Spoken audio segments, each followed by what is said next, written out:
Welcome back to our second episode of Ignite News from Mohawk College Journalism. I'm Stephanie Rickson. And I'm going to start my down. And today we're going to be talking about dogs saving dogs at the Hamilton-Burlington SPCA that welcomed the first vegan hot dog stand to Hamilton. The grand opening of Rainbow Dogs, Hamilton's first vegan hot dog stand, happened in partnership with the Hamilton-Burlington SPCA on September 29th. Half of the profit earned during the grand opening was donated to the SPCA. Rainbow Dogs owners Crystal Brzezowski and Sarah Walsh say they chose the location because they both have rescue animals.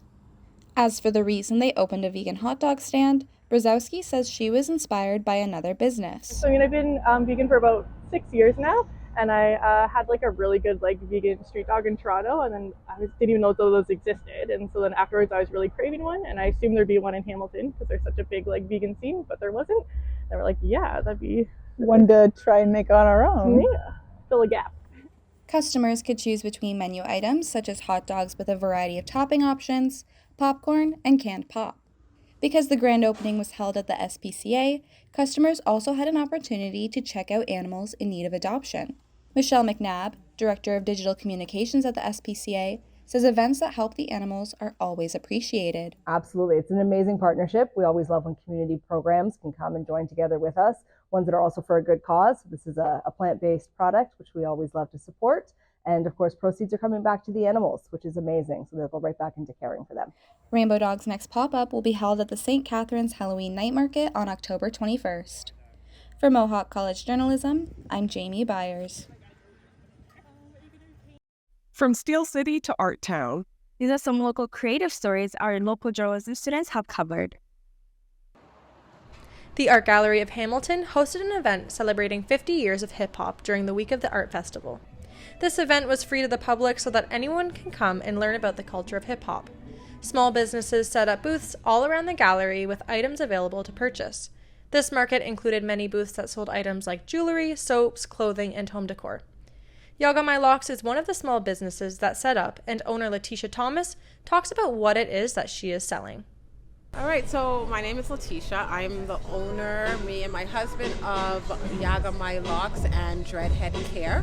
We're all about adorning your crown and making sure that you protect your hair. So when we first started our business, with our hair care protection. Satin helps protect your hair from frizz, it protects your hair from breakage, it maintains the moisture. Live music was playing in the cafe where people could stop for coffee and sit down and watch. In the common area, hot food was available for people to eat and listen to music playing from a DJ set up in the corner of the room. Just behind the food stand, people could watch through the window where 4 graffiti artists painted a canvas side by side. Luke Young is one of the artists who used his inspiration from the hip-hop event to create a portrait. So we're just celebrating 50 years of hip-hop. So one of the key elements of hip-hop is graffiti. So that's being shown here on these 4 canvases. And it's actually just a pretty fun mashup of all of our different styles. The vendors were organized by Black-owned Hamilton, and their goal is to support Black-owned businesses. The whole day was dedicated to the anniversary of hip-hop and ended with a screening of a hip-hop evolution documentary. There is still a week left of the Art Festival in Hamilton where many more free events will take place. For more information on the family-friendly events, head to theartgalleryofhamilton.com. For Mohawk College Journalism, I am Carly Baker. Music lovers from across Hamilton gathered together to visit the annual record and CD show at Bridgeworks last weekend. Vendors from Hamilton, Toronto, St. Catharines, and beyond had the opportunity to show off their wares in the event space. The most popular genre by far was classic rock, as longtime collector and vendor Greg Ferguson said. In the early 50s, of course, it was rock and roll. Like in the 50s, my first record I bought was a group called The Diamonds, which was a Canadian band. But later on in the 60s, I got more into more of the prog rock. That was more I was interested. It's always good at this location, and the promoter does a really good job. It's always a lot of fun and nice way to make some money. Vintage records and CDs weren't the only thing for sale at the event, as newer releases, books on music, cassette tapes, artwork, and collectibles were also on display. The yearly record and CD show is an important event for collectors and vendors alike, as Steve Johnson, owner of Selective Records, said. The Hamilton Record Show is always an amazing event. Ray, who's the organizer, is a legend in the Hamilton community, and the show's been going on 30 years, and it's really fun. I'm also from Hamilton, and so I love the Hamilton Record Show, Super Crawl. Anything you can do in Hamilton is amazing. The next record show in Hamilton is the Vinyl Pop-Up on October 18th at the Grain and Grits Brewery. From Mohawk College Journalism, I'm Callum O'Malley. The art guilds of Burlington all joined together to bring the annual Open Studio event hosted by the Art Gallery of Burlington to life. Potters, rug hooking crafters, wood sculptors, as well as traditional canvas painters were all present at the event, giving attendees a chance to appreciate some of the best artists in Burlington and participate in crafts related to the different styles. There was a chance to paint one of the many wood sculptures being made at the event and take it home, as well as an opportunity to talk and mingle with members of each guild and get a portrait taken by Latau, the photography guild. One of the members of the Rug Hooking Guild said she fell in love with the craft after retiring and taking a course put on by the guild. Working with the fiber, having the freedom to create my own designs, and I like the feel of the wool. I like the, the ability to be able to create something that is a little different from painting, where maybe I don't have to be quite so precise. The event was free of charge and was open to people of all ages. Annette Gerard, a member of Latau, said the guild has lots to offer to members and those attending the event. We're motivational to inspire our photographers. We have some learning opportunities. We have different things within the club. We have the black and white darkroom group. We have the studio group. We have explorations, we call it. And today here, we've got the studio set up. Right now we're doing some portraits, free portraits today. The next event at the Art Gallery is a holiday sale from November 25th to 26th. For Mohawk College Journalism, I'm Jack Brittle. Ontario's largest chrysanthemum show, the Fall Garden and Mum Show, has returned to Hamilton for another year. Starting on October 20th, the 10-day-long event sees the 20,000 square foot Gage Park greenhouse turn into a showcase of floral displays. The theme of this year's show was medieval mums. Using over 200 varieties of chrysanthemums and more than 100,000 flowers, the Hamilton horticultural team constructed thrones, banquet tables fit for a king, and even a warhorse, all out of flowers. Each display is carefully laid out and packed full of details. Victoria Frank is one of the vendors at the show who sells hand-painted glassware. She says that going to the event always gets her inspired for her next piece. I love the colors and the creativity of how the mums are arranged, how everything is built with all the mums put in there. It's one thing to see it in a picture, but totally different to actually be there standing right in front of it. Along with shopping at the vendors, attendees can build bouquets, pot plants, and participate in a medieval-themed scavenger hunt. Longtime visitor Audie McCarthy says that coming to the show is always a great time. I would encourage them to come because, first of all, especially if you're in the Hamilton area, it's a gem in this area, and I think it's great to support our local talent for sure. So I would definitely encourage people to come and just see what happens. Tickets for the show are $7 for kids and seniors and $8 for adults. The theme of the Fall Garden and Mum Show for 2024 will be Candyland. The Fall Garden and Mum Show will be running all the way until Sunday, October 29th. For Mohawk College Journalism, I'm Rowan Garrow. Hamilton Film students rolled the credits at the Ancaster Memorial Theatre. Kisrat Madow went to check it out. The Ancaster Memorial Arts Center hosted the 18th Annual Hamilton Film Festival on Thursday, October 27th. The tickets were sold out for the event and hosted in the Grand Hall that seated 470 people. There was popcorn sold for $2 and drinks available for purchase before the start of the film. The festival promises a lineup of films showcasing a wide range of genres and voices from both local and international filmmakers. 18-year-old Olivia Ellis from Hamilton directed and acted in 2 films, and speaks about her experience. The rewarding feeling that you get after directing, having such a successful shoot, and then getting to watch it back and like see all the work you did come to life, and just really get to sit with it and be so proud of like the final result of what you did. Friends and family gathered outside the auditorium to take pictures of the filmmakers, actors, and directors. The event organizer, Nathan Fleet, talks about the night's theme. Tonight is the new filmmakers and emerging filmmakers program, and those are a lot of the student films that come from our film school.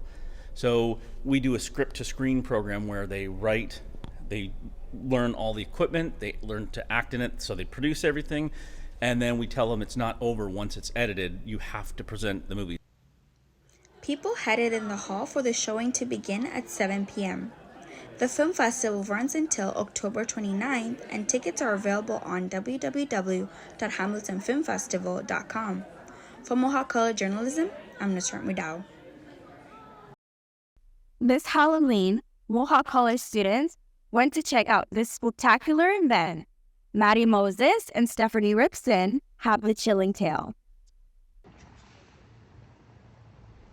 The Mall Market Brantford hosted a Halloween market on Saturday, October 28th at the Binbrook Fairgrounds. The market ran from 11 a.m. to 6 p.m. Some vendors at the market came dressed up in their Halloween costumes, adding to the spooky theme of the market.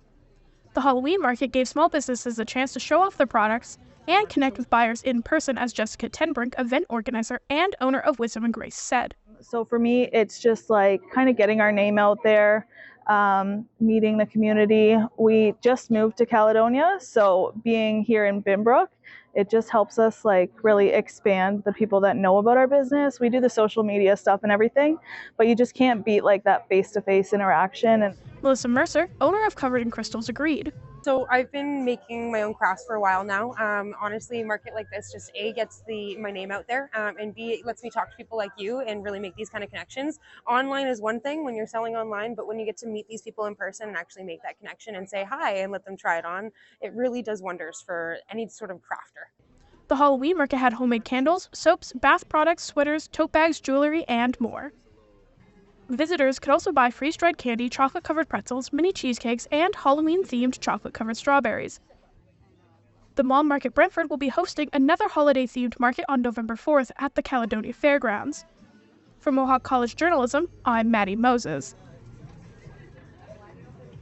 The MSA shuttle bus taking students to Pumpkins After Dark was filled with their excited chatter as it pulled out of Fennel campus at 6:30 p.m. on Thursday. The one-of-a-kind walk-through experience came into view 40 minutes later, with students lining up to get off the bus and step into Halloween. Karan Singh says he came to the event for creative reasons. Especially these pumpkins, I've never seen these kind of pumpkins. Another thing, I love photography, so that's the best site to click the photos, so yeah. There were plenty of opportunities for students to take selfies, with over 10,000 hand-carved pumpkins to see, like the safari set, which featured lions, rhinos, and flamingos. But they had to watch out for the witch pumpkin monster in Phantom that was cursed to roam the grounds after dark. I don't carve pumpkins, please, but I have been doing some carving.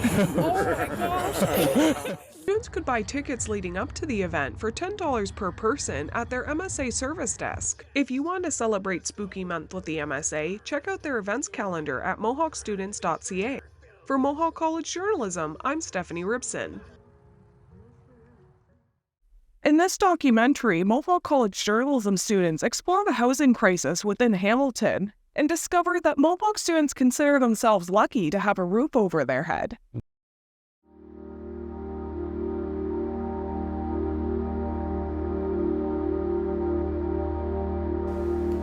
When you talk to students about the housing crisis, the word lucky comes up a lot. I'm lucky I found a place to stay. I'm lucky because it could be worse. I'm lucky because I have a landlord who looks after my needs. I'm lucky because I have good roommates. But why is it luck? Why do students have to be lucky to have a roof over their heads and a safe place to stay? All over the country, students are relying on pure luck when it comes to finding a place to stay during college. Median rent across the country has nearly doubled in the last 4 years, and areas like Toronto and Vancouver boast an average rent of $2,500 per month. If that's a price you can't afford as a student, your options are staying in a homeless shelter or dropping out. Even smaller cities like Hamilton are starting to feel the effects of the rising costs of housing. Interest rates and inflation have skyrocketed, and so has rent. Desperation in student populations is not hard to find. Take me, for example. I'm a student at Mohawk College in Hamilton, and in order for me to have a place to stay and live comfortably, I need to work 3 jobs. Let's break down my finances.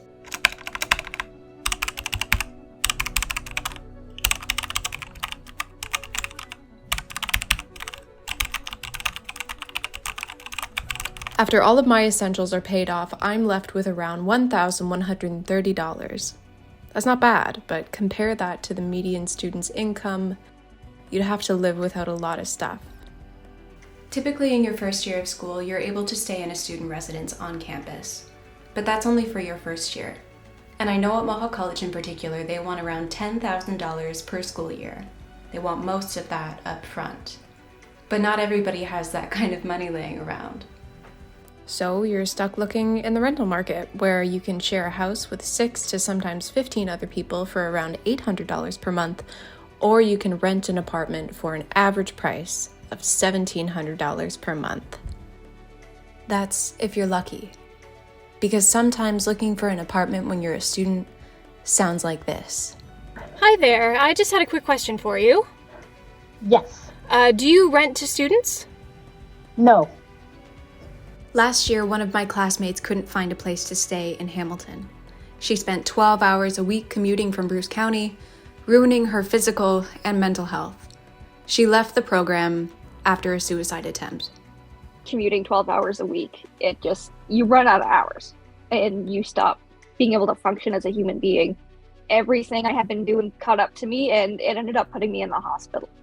And at that point, I had to kind of reflect and say, is this worth it to keep going? This isn't going to improve unless something gives. And ultimately, the program had to give altogether because there was no way to fix the individual issues without having that housing component in place.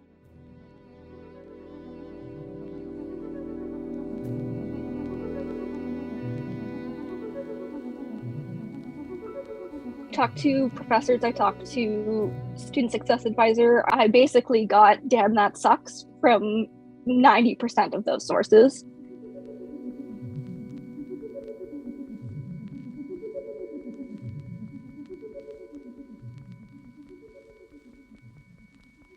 This has been so much. It has been so challenging to deal with. It's ruined the future I saw in the career. It's so frightening, the idea of going back to that situation, that if I go back, I'm just going back to that life where I wasn't sure it was worth living. Students are stuck between a rock and a hard place. All options seem impossible, but even if you find a spot in a student house, you'll still have some problems. It doesn't really feel like a home. It feels like you're living in like a encaged environment, and you're just being watched 24/7. Like literally, we have cameras all around the outskirts of our house, and there's a sign that says like, "Smile, you're on camera." And it's just like every time you walk into the house, you see that sign, and you're just like, you're reminded that this is not your home. This is like a facility that you're being watched, and I'm kind of stuck there now because looking around is terrible. Like, your chances are that you'll find something that's reasonably priced, because remember, I'm paying for a bedroom, and I'm paying around $800 for a bedroom. I go to that house just in the mornings to change my clothes, shower, grab my belongings, and then I'm off to school or work, and I spend my nights at my boyfriend's house because I'm just that uncomfortable. Imagine coming out of your towel in the shower, and you think you're safe, and then you just hear like voices downstairs, and you're like, that's weird, like who's that, But you find other grown men from different working companies that you have no idea, never introduced themselves. They just kind of had the keypad door code and they just walked in. So it's just like, oh, hello, like, can I help you? Thank God I don't have the issues where most people have, like with dirt and rats and rodents, like that's good, but I feel like what I'm going through is just as worse. International students rely on luck even more than domestic students when it comes to finding housing. You would think that colleges and universities would be able to spend money on housing supports for students who are new to the country, but it looks like that's not in the budget. My name is Julian Orlando. I'm from Bogota, Colombia. I couldn't find any housing on like internet or whatever, so I have family in Montreal. They came to Hamilton and they picked me up, and I spent like 2 months in Montreal. I had another friend called Valentina.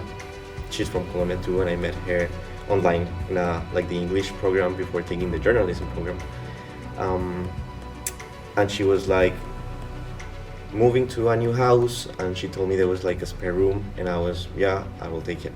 I was very lucky because I couldn't find anything online and couldn't find anything like asking other people if they have another spare room, or they know someone that's like renting out a place or something. I was very lucky that I met her, and well, she helped me out. She let me know as soon as she knew there was like a spare room. I discovered that I was going to move here less than a week before I actually moved to here. So I was in a rush, so I just got the hotel, spent 14 days in the hotel, and when I was in the hotel I was looking for places. And it was quite hard because all the places that I found, they were very expensive, like more than $100 more than I pay right now, or they were female only. And then I remember that I met Julian because of a coffee club thing that we went together by chance. And I asked him, like, is there a place like gender mixed, because I only find like female only things? And he was, yeah, and there's a spare room. I was like, can I talk to the landlord? And so I was very lucky as well, because it just happened to me that know somebody that was just moving to Canada as well. So if I didn't have his contact, most likely I wouldn't have a place to be. And when I see what happened to another international students, I realize how much of luck I had. Like, it was insane. And how much, when you guys were living together, how much were you paying for your rooms? It depends on the room that you are. At first it was 500 yeah, for both, because we are in the basement and the basement rooms are cheaper. Hey, sorry, how many students did you say were living in the house at the time? 7.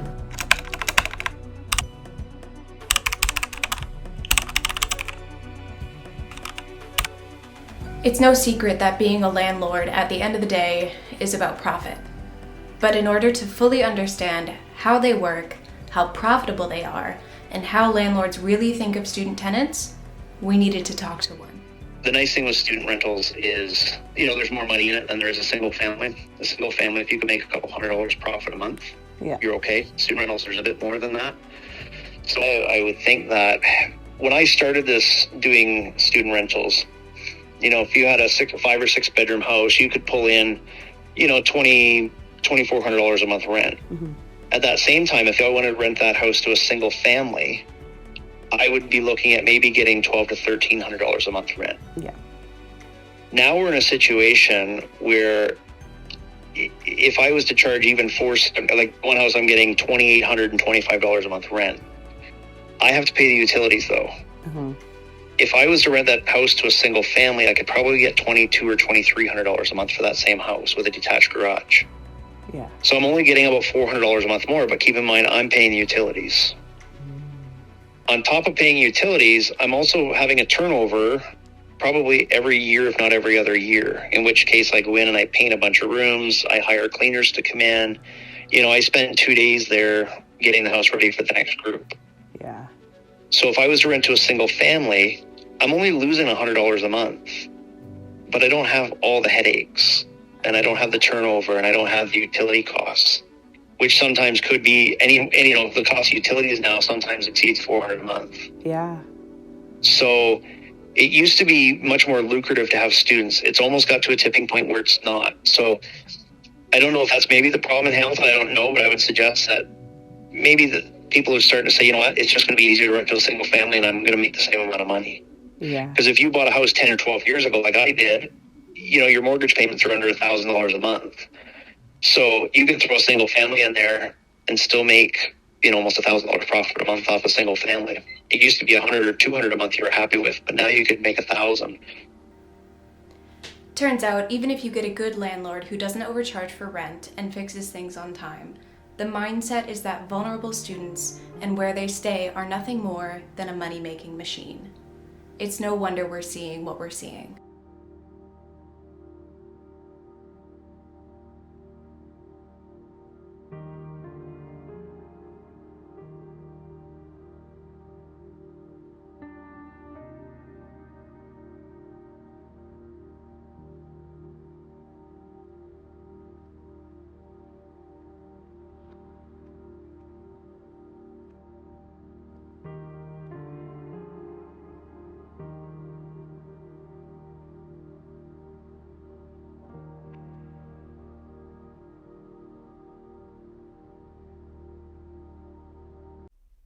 Thank you for joining us for this episode of Ignite News. From Mohawk College, I'm Nusrat Wigout. And I'm Stephanie Ripson. Thank you for watching, and we'll see you next time.